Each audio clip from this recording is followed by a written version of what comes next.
Hello students, welcome to ready chemistry classes. आज के session में डिस्कस करने वाला टॉपिक है ऑप्टिकल आइसोमेरिज्म। तो ये ऑप्टिकल आइसोमेरिज्म जानने के पहले अपन ये समझना है ऑप्टिकल एक्टिविटी मतलब क्या है। What is optical activity? अगर मान लीजिए कोई भी एक ऑर्गेनिक सब्सटेंस के ऊपर प्लेन पोलराइज्ड लाइट को पास करने के बाद प्लेन पोलराइज्ड लाइट को आइदर क्लॉकवाइज डायरेक्शन में और एंटी क्लॉकवाइज डायरेक्शन में रोटेशन करे तो सच टाइप ऑफ सब्सटेंस को कहेंगे optical active substance and that property को कहते हैं ऑप्टिकल एक्टिविटी। इसलिए यहां पर डेफिनेशन दिया गया है, some substances have the ability to rotate the plane polarized light either to the clockwise direction or to the anti-clockwise direction. These substances termed as optical active substance and the property is called optical activity.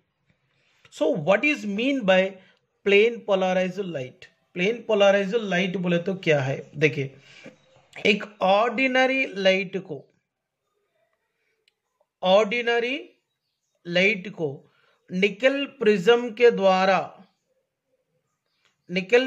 के द्वारा पास करने के बाद मिला हुआ light होता है plane polarized light. और ये प्लेन पोलराइज्ड लाइट की जो वाइब्रेशन ओनली वन प्लेन में होता है। मतलब एक ऑर्डिनरी लाइट को निकल प्रिज्म के द्वारा पास करने के वजह से वन प्लेन में वाइब्रेट करने वाले लाइट प्रोड्यूस होगा, that is plane polarized light है। वो प्लेन पोलराइज्ड लाइट को ऑर्गेनिक सब्सटेंस के ऊपर पास करेंगे। तो ऑर्गेनिक सब्सटेंस के ऊपर पास करने के बाद अगर ये ऑर्गेनिक सब्सटेंस इसको क्लॉकवाइज डायरेक्शन और एंटी क्लॉकवाइज डायरेक्शन में प्लेन पोलराइज्ड लाइट को रोटेट करने वाले कैपेसिटी अगर शो करे तो सच ऑर्गेनिक सब्सटेंस को कहते हैं optically active substance and that property को कहते हैं ऑप्टिकल एक्टिविटी बोलेंगे। अगर एग्जैक्टली ऑप्टिकल आइसोमर्स होता क्या है? What is optical isomers? तो ऑप्टिकल आइसोमर्स बोले तो आप समझ लो, the organic compounds having same molecular formula and similar chemical and physical properties but differ in the behavior towards plane polarized light are called optical isomers, and this phenomenon is called optical isomerism. देखिए बच्चों, अगर organic compounds का molecular formula same होकर, structure भी same होकर, chemical and physical properties similar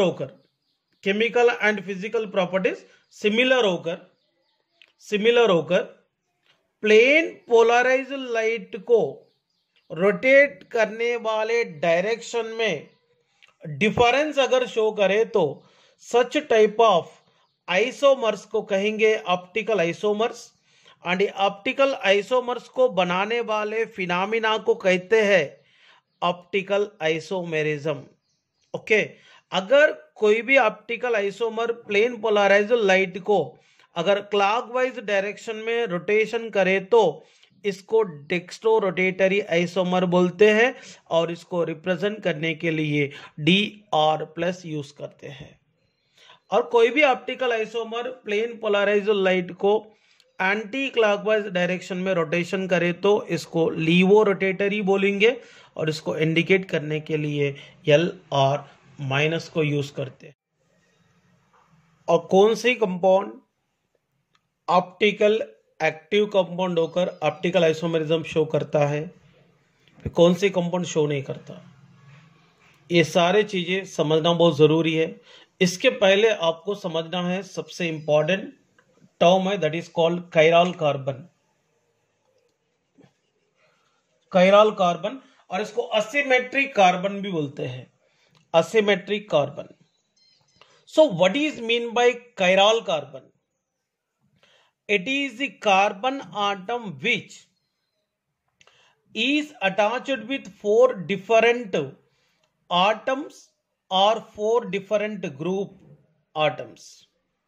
मतलब carbon atom के साथ जुड़ा हुआ 4 आटम्स डिफरेंट होना चाहिए और ग्रुप ऑफ आटम डिफरेंट होना चाहिए। दैट काइंड ऑफ कार्बन को कहेंगे कायरल कार्बन और असिमेट्रिक कार्बन। तो यहां पर देखिए लैक्टिक एसिड में देखिए ये कार्बन के साथ 4 डिफरेंट है आटम और ग्रुप्स है। देखो यहाँ पर OH है, यहाँ पर CH3 है, यहाँ पर COH है, यहाँ पर H है। So that this carbon is consider as a chiral carbon. यहाँ पर भी देखिए ये जो कार्बन है इसको H है, इधर CHCl है, इधर CH2 रहता, ऊपर CH3 है। मतलब ये कार्बन भी 4 डिफरेंट आटम और ग्रुप के साथ जुड़े हैं, इसीलिए इसको भी कायरल कार्बन और असिमेट्रिक कार्बन बोलते हैं।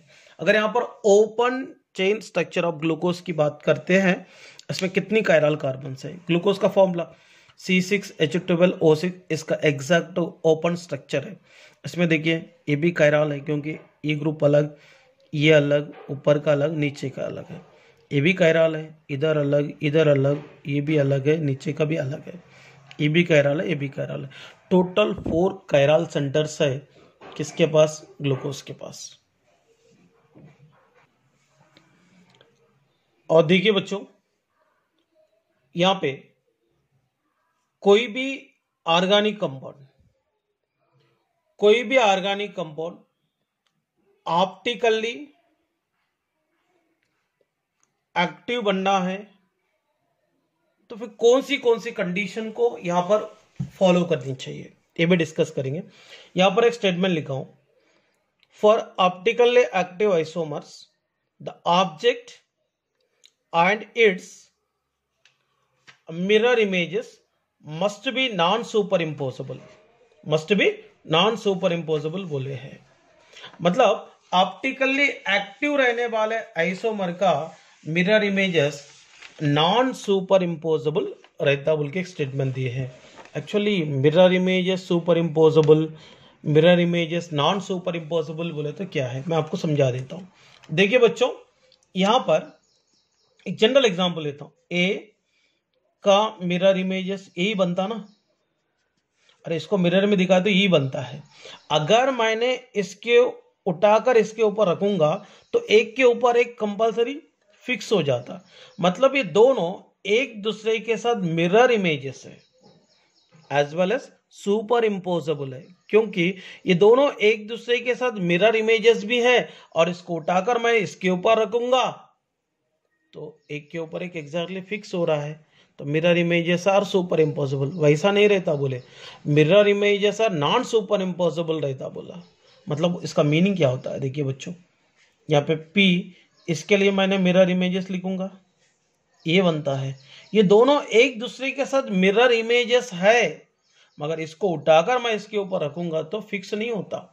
मतलब this mirror images are non super impossible है। मतलब ऑप्टिकली एक्टिव नेचर रहने वाले आइसोमर्स के mirror images non super impossible नहीं होगा। मतलब ये सेकंड कैरेक्टरिस्टिक शो करता है। ये बात क्लियर हो गई ना? First of all cause of optical isomerism, that is a condition for optical isomerism discuss करेंगे।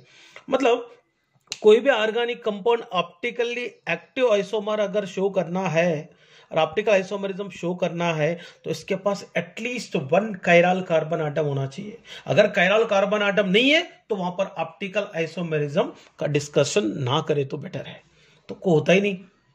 तो यहां पर देखो अगर मान लीजिए कोई भी मॉलिक्यूल इसके पास मतलब एटलीस्ट 1 कायरल कार्बन आटम रहा तो ही ऑप्टिकल आइसोमेरिज्म शो करेंगे।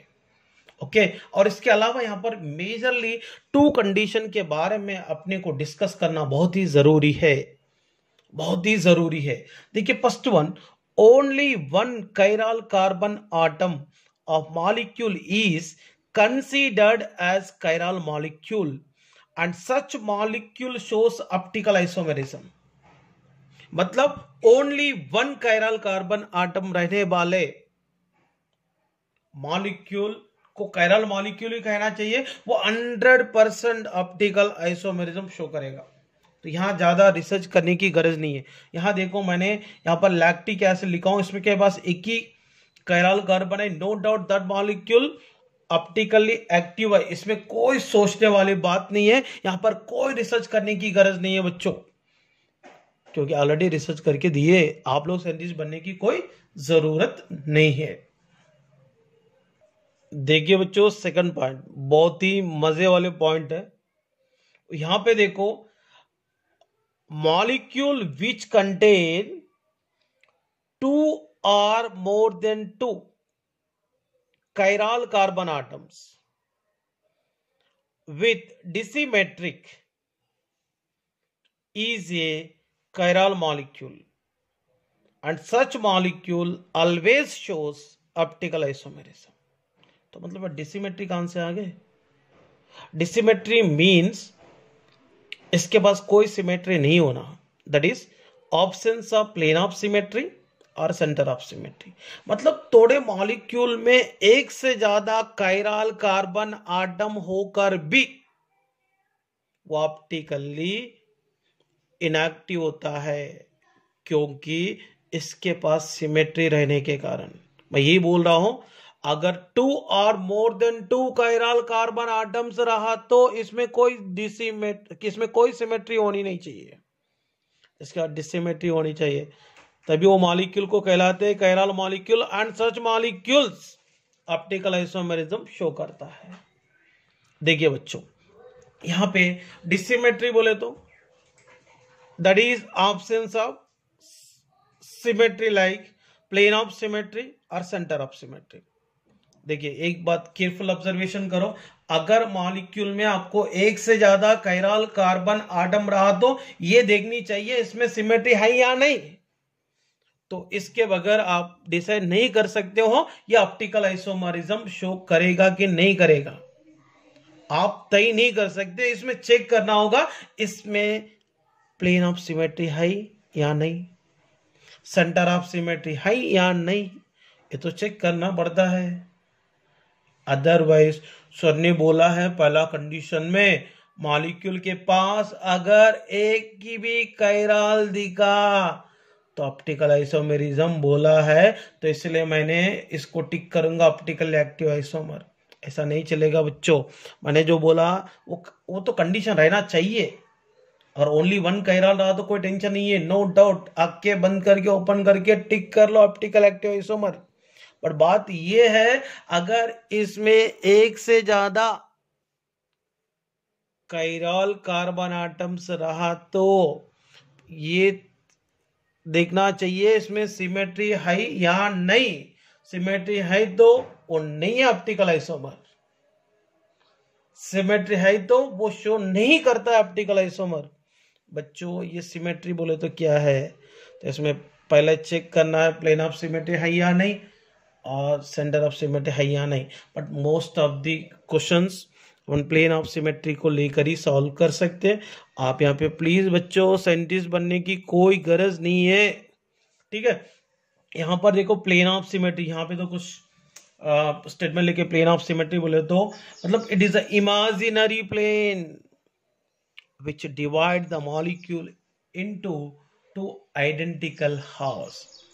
मतलब अगर एक इमेजिनरी प्लेन को मॉलिक्यूल के थ्रू पास करने के बाद वो मॉलिक्यूल अगर 2 आइडेंटिकल पार्ट में अगर डिवाइड हो गया, नो डाउट वो मॉलिक्यूल में प्लेन ऑफ सिमेट्री है, और प्लेन ऑफ सिमेट्री रहा तो इसमें कायरल कार्बन आटम होने के बावजूद भी ऑप्टिकली क्या होगा, इनएक्टिव होगा। देखो यहां पर मैंने टारिक ऐसे लिखा हूं, देखो इसमें 2 कायरल कार्बन है, तो एक्चुअली क्या होना चाहिए, ऑप्टिकली एक्टिव होना चाहिए, बट यहाँ पे देखो, एक मैंने इमेजिनरी प्लेन को पास करूंगा, तो इमेजिनरी प्लेन को पास करने के बाद इमेजिनरी प्लेन ये मॉलिक्यूल को 2 आइडेंटिकल पार्ट्स में डिवाइड कर रहा।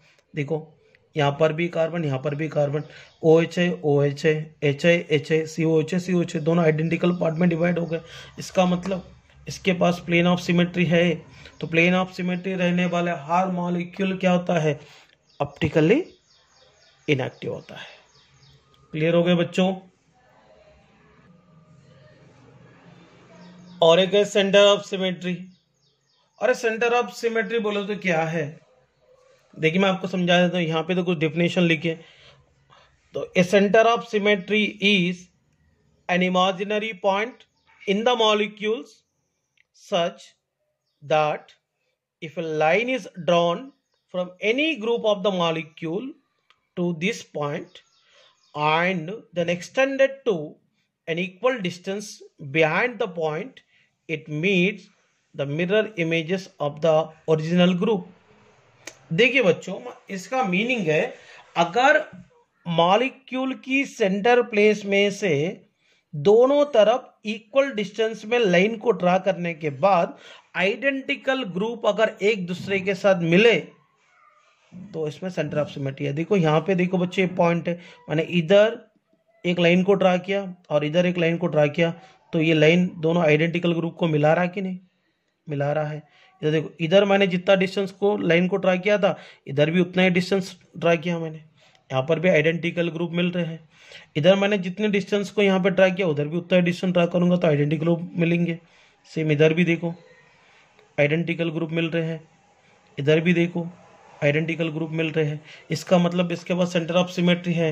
यहाँ पर कायरल कार्बन एटम होकर भी सेंटर ऑफ सिमेट्री होने के कारण ही मॉलिक्यूल ऑप्टिकली इनएक्टिव बनता है। मतलब बच्चों ये देखना है, अगर मॉलिक्यूल में एक से ज्यादा कायरल कार्बन आटम दिखा तो आप डायरेक्टली तय नहीं करना ये ऑप्टिकल एक्टिव है या नहीं। तो इसमें पहले देखना है डिसिमेट्री है या नहीं। अगर डिसिमेट्री रहा, डिसिमेट्री बोले तो प्लेन ऑफ सिमेट्री नहीं है, सेंटर ऑफ सिमेट्री नहीं है, तो ऑप्टिकल एक्टिव है। अगर इसमें से कोई भी अगर सिमेट्री है तो ऑप्टिकली इनएक्टिव होता। बच्चों ये बात क्लियर हो गई होगा? ठीक है बच्चों, मैं आगे बढ़ता हूं। देखिए बच्चों, यहां पर और एक कंसेप्ट के बारे में डिस्कस करेंगे, दैट इज मीजोफॉर्म और मीजो कंपाउंड, और मीजो आइसोमर भी बोलेंगे इसको, मीजो आइसोमर भी बोलेंगे। देखिए, it is the compound which contain two or more than 2 chiral carbon atoms but optically inactive due to plane of symmetry. Optically inactive due to plane of symmetry. मतलब यहां देखो, molecule में एक से ज्यादा कायरल कार्बन आटम होकर plane of symmetry के वजह से अगर वो मॉलिक्यूल ऑप्टिकली इनएक्टिव बन जाता तो दैट मॉलिक्यूल को कहना चाहिए मीजो कंपाउंड। यहां पर देखिए, मैं यहां पर एक कंपाउंड लिखा हूं, टार्टारिक एसिड। ये क्या है?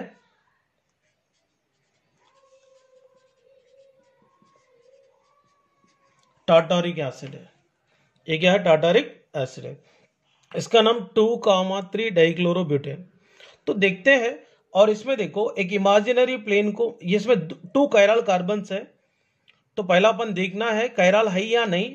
तो पहले देखो यहाँ 2 कायरल कार्बन है। अगर ये मॉलिक्यूल की सेंटर प्लेस में से एक इमेजिनरी प्लेन को पास करूंगा तो इमेजिनरी प्लेन को पास करने के बाद ये मॉलिक्यूल 2 आइडेंटिकल पार्ट में डिवाइड हो रहा। तो इसका मतलब इसके पास कौन सा सिमेट्री है? प्लेन ऑफ, क्या है? Plane of symmetry. और ये भी देखो, इसमें भी एक से ज्यादा कायरल है, फिर भी इसके पास भी कौन सी सिमेट्री है? प्लेन ऑफ सिमेट्री है। तो इसीलिए दोनों मॉलिक्यूल ऑप्टिकली क्या हो गए? इनएक्टिव हो गए, ऑप्टिकली इनएक्टिव हो गए।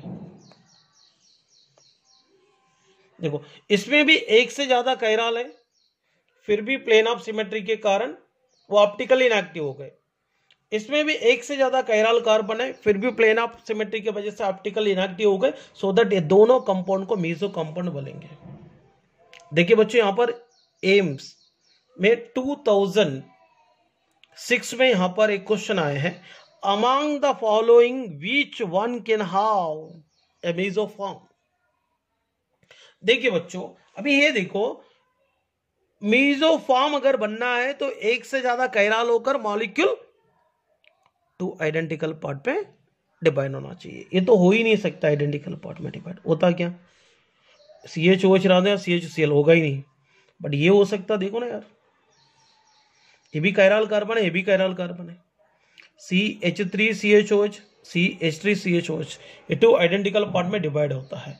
इसका मतलब इसमें 2 कायरल कार्बन होकर भी कि प्लेन ऑफ सिमेट्री के वजह से 2 आइडेंटिकल पार्ट में डिवाइड होने का चांस यहां पर है, इसीलिए इसको अपन क्या बोलते हैं, मेसोफॉर्म बोलते हैं और मेसो आइसोमर बोलते हैं।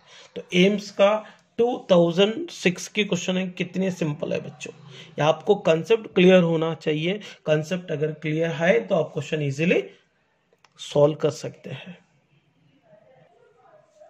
देखिए बच्चों enantiomers one of the most important topic है। एनान्शोमर्स का मतलब क्या है, ऑप्टिकली एक्टिव आइसोमर्स की mirror images non superimposable रहा तो सच ऑप्टिकल एक्टिव आइसोमर्स को कहेंगे एनान्शोमर्स। अगर मान लीजिए यहां पर एनान्शोमर्स अगर बनना है, वो मॉलिक्यूल ऑप्टिकली एक्टिव मॉलिक्यूल होना चाहिए। ऑप्टिकली एक्टिव मॉलिक्यूल को कायरल मॉलिक्यूल बोलते हैं। क्या बोलते हैं, कायरल मॉलिक्यूल बोलते हैं। मैं वही बोलना चाह रहा हूं, एनान्शोमर्स का मतलब है ऑप्टिकली एक्टिव मॉलिक्यूल्स और optically active isomers which are non superimposable mirror images है। देखिए बच्चों यहां पर मैंने एक कंपाउंड लिखा हूं, ये पहले ऑप्टिकली एक्टिव है या नहीं देखते हैं। तो इसमें एक ही कायरल है, सो 1 कायरल रहने वाले हर मॉलिक्यूल क्या होता है, ऑप्टिकली एक्टिव मॉलिक्यूल होता है। तो ये ऑप्टिकली एक्टिव मॉलिक्यूल का मिरर इमेजेस लिखा हूं। देखो इसका मिरर इमेजेस यही बनेगा। अगर मैंने इसको उठाकर इसके ऊपर रखूंगा तो फिक्स होता क्या, नहीं होता, क्योंकि इधर OH है इधर H है। मतलब ये दोनों एक दूसरे के साथ मिरर इमेजेस है और नॉन सुपर इम्पोसिबल है। मतलब ये ऑप्टिकली एक्टिव नेचर रहने वाले 2 आइसोमर एक दूसरे के साथ मिरर इमेजेस भी है, नॉन सुपर इम्पोसिबल है, इसीलिए इसको क्या बोलेंगे, एनान्शोमर्स बोलेंगे। क्लियर हो गए बच्चों, enantiomers. Next one diastereomers. Stereo isomers that are not mirror images of each other are called diastereomers। मतलब देखिए बच्चों, stereo isomers which are not mirror images to each other is called the diastereomers. यहां पे देखो मैं आपको बताना चाहता हूं, ये सिस आइसोमर है, ट्रांस आइसोमर है, दोनों एक दूसरे के साथ ज्योमेट्रिकल आइसोमर्स है। ये ज्योमेट्रिकल आइसोमर में ये पहला जो स्ट्रक्चर है सिस है, सेकंड जो स्ट्रक्चर है वो ट्रांस है। ये दोनों एक दूसरे के साथ मिरर इमेजेस बन ही नहीं सकता। These stereo isomers are not mirror images to each other. क्यों, इधर CH3H सेम दिख रहा है मगर इधर दिखता क्या, नहीं दिखता ना, ये कुछ अलग हो गया मॉलिक्यूल, ये सिस फॉर्म हो गए, ट्रांसफॉर्म हो गए। मतलब these are not a mirror images, these are not a mirror images. That is the reason ये दोनों एक दूसरे के साथ क्या होता है, डायास्टीरियोमर्स होता है। देखिए बच्चों ये भी देखो, दोनों आइसोमर्स है एक दूसरे के साथ, ये दोनों एक दूसरे के साथ आइसोमर्स है, ये स्टीरियो आइसोमर्स है। ये स्टीरियो आइसोमर एक दूसरे के साथ मिरर इमेजेस बन ही नहीं सकता। इधर OH है इधर OH है, इधर OH रहा तो इधर H है, मतलब ये दोनों एक दूसरे के साथ मिरर इमेजेस नहीं है। अगर मतलब the stereo isomers which are not mirror images to each other is called the diastereomers. Okay clear है बच्चों। देखिए बच्चों बहुत ही इंटरेस्टिंग क्वेश्चन है, find which of the following pairs और एनांशियोमर्स एंड डायस्टीरियोमर्स। मतलब ये चार स्ट्रक्चर दिए हैं, इसमें एनांशियोमर क्या है, डायस्टीरियोमर क्या है, सब ऑप्टिकल एक्टिव ही है, नो डाउट। 1 2 कैरल है, ये भी कैरल कार्बन है, ये भी कैरल कार्बन है, इसमें प्लेन ऑफ सिमेट्री है ही नहीं, मतलब ऑप्टिकली एक्टिव है। देखिए बट यह स्ट्रक्चर 1 स्ट्रक्चर 2 को देखेंगे। फर्स्ट ऑफ ऑल मैंने एक तरफ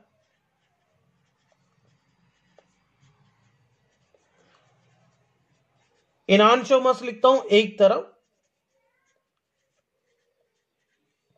डायस्टीरियोमर्स लिखता हूं, एक तरफ मैं एनांशियोमर लिखता हूं, एक तरफ डायस्टीरियोमर्स लिखता हूं। देखिए बच्चों, स्ट्रक्चर 1 स्ट्रक्चर 2 देखिए, ये दोनों एक दूसरे के साथ मिरर इमेजेस है। देखिए COH COH, CHOH CHOH, CHOH CHOH, ये दोनों देखो ना क्लियरली दिखता, इसका मिरर इमेजेस ही बनेगा, इसीलिए यहां पर 1 एंड 2 एनांशियोमर बोलेंगे, ये दोनों मिरर इमेजेस है और नॉन सुपर इम्पोजिबल होगा। अगर मैंने इसके उठाकर इसके ऊपर रखा तो फिक्स नहीं होते, क्योंकि इधर एच है इधर OH है ना, बट ये दोनों एक दूसरे के साथ मिरर इमेजेस है, इसलिए इसको एनांशियोमर बोलेंगे। और थर्ड एंड फोर्थ देखो यार, देखो OH है OH है, H है और H है, देखो ये दोनों एग्जैक्टली इसका मिरर इमेजेस ये बनता है, बनेगा कि नहीं, इसीलिए यहां पर थर्ड एंड फोर्थ को भी क्या बोलते हैं, एनांशियोमर्स बोलते हैं। नेक्स्ट वन डायस्टीरियोमर्स, फर्स्ट और थर्ड को कंपैरिजन करो, ये दोनों मिरर इमेजेस बन ही नहीं सकता, इधर OH है इधर H है, इधर OH है इधर OH है, ये तो बन ही नहीं सकता। देख फर्स्ट एंड थर्ड को आजू बाजू में रखो, ऐसा नहीं होता मिरर इमेजेस, और फर्स्ट एंड फोर्थ को भी रखो, नहीं होता, क्योंकि इधर OH रहा तो इधर H है, नहीं होता, मिरर इमेजेस नहीं हुआ तो क्या बोलेंगे, डायस्टीरियोमर्स बोलेंगे। और तीसरा सेकंड को और थर्ड को कंपेयर करो, ये दोनों भी मिरर इमेजेस होगा क्या, नहीं होगा, इधर H दिखा तो इधर OH दिख रहा, नहीं होगा। चौथा सेकंड एंड फोर्थ कंपेयर करो, इधर H है इधर OH है, नहीं होता। देखिए बच्चों, यहां पर find which of the following pairs और एनांशियोमर्स एंड डायस्टीरियोमर्स, एक क्वेश्चन था, यहां पे फर्स्ट एंड सेकंड देखो, दोनों एक दूसरे के साथ exactly mirror images to each other, so that they are included in the enantiomers. और यहां पे थर्ड एंड फोर्थ को देखो, ये भी दोनों एक दूसरे के साथ मिरर इमेजेस बनेगा, that is the reason they are included in the enantiomers.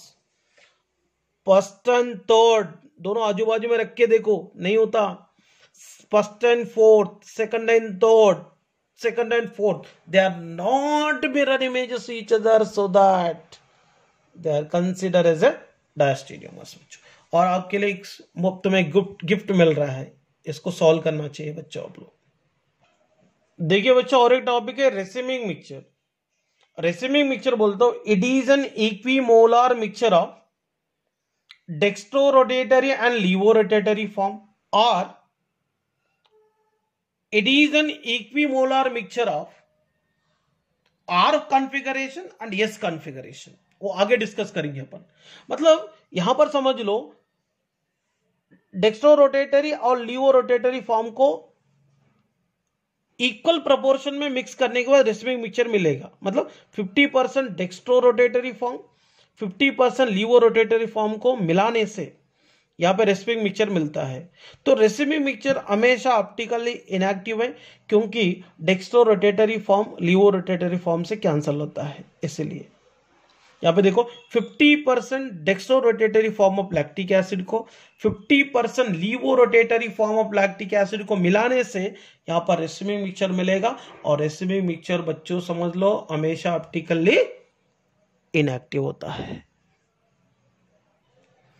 देखिए बच्चों, calculation of optical isomers and optical isomers. देखिए बच्चों, when the molecule cannot be divided into two equal halves, that is the molecule has no symmetry. अगर जिस molecule को two identical part में divide नहीं कर सकते वो सच मॉलिक्यूल का ऑप्टिकल आइसोमर्स कितने हैं, डी एंड एल फॉर्म कितने हैं, मेसो फॉर्म कितने हैं, फाइंड करने के लिए formulas. The number of D and L form को रिप्रेजेंट करने के लिए स्मॉल ए से रिप्रेजेंट करते हैं, मीजो फॉर्म को रिप्रेजेंट करने के लिए एम से रिप्रेजेंट करते हैं बच्चों। और number of chiral carbon atom कितने हैं,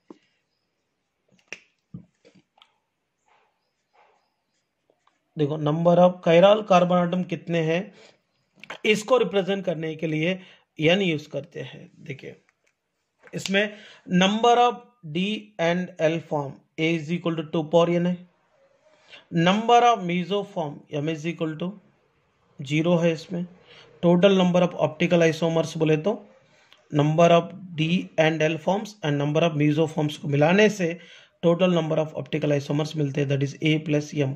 तो यहाँ पे ए प्लस एम दोनों की मिलाना है। देखिए यहाँ पर एक कंपाउंड देखो, इसको तो आइडेंटिकल पार्ट में डिवाइड ही नहीं कर सकते, एक ही कायरल है, तो यहाँ पे chiral centre n is equal to 1 है, तो इसको यही फॉर्मूला यूज करना है।